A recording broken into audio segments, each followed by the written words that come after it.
بسم اللہ الرحمن الرحیم۔ السلام علیکم ورحمۃ اللہ۔ اسلامک نالج پر مبنی سوال جواب کی ایمان افروز سیریز میں خوش آمدید۔ سوال نمبر 1، حضور اکرم صلی اللہ علیہ وآلہ وسلم نے سید الشہداء کا لقب کس کو عطا کیا؟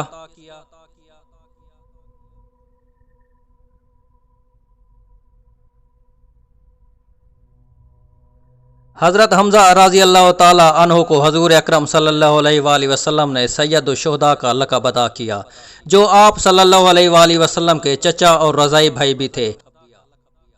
سوال نمبر 2، ہجری کیلنڈر کس نے شروع کیا تھا؟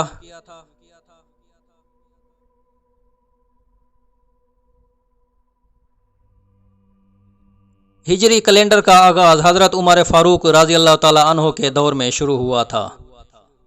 سوال نمبر 3، ہجرت مدینہ کے وقت نبی پاک صلی اللہ علیہ وآلہ وسلم کے ہمراہ کتنے خوش نصیب تھے؟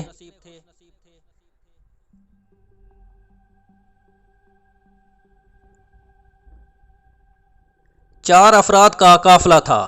حضرت محمد صلی اللہ علیہ وآلہ وسلم، حضرت ابو بکر صدیق رضی اللہ تعالی عنہ، آپ دونوں غار ثور تک اکیلے تشریف لے گئے تھے۔ پھر تیسری رات عامر بن فہیرہ رضی اللہ تعالی عنہ، جو حضرت ابو بکر صدیق رضی اللہ تعالی عنہ کے غلام تھے۔ ایک اور شخص مدینہ کا راستہ دکھانے کے لیے کرایہ پر لیا گیا تھا، اس کا نام عبداللہ بن ارکت یا اریکت تھا۔ سوال نمبر 4، مشہور شاعر رسول کون کون سے ہیں؟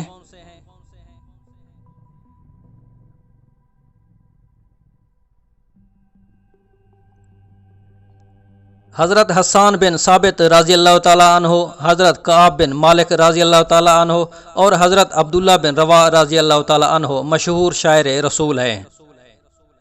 سوال نمبر 5، قرآن کریم میں سب سے زیادہ کس عبادت کا حکم آیا ہے؟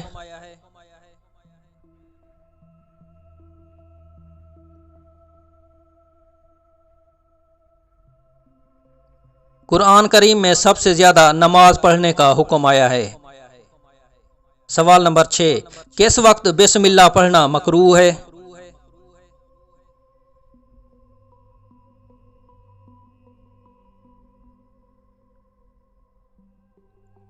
سورہ توبہ کے شروع میں بسم اللہ پڑھنا مکروہ ہے، جبکہ سورہ انفال سے ملا کر پڑھے۔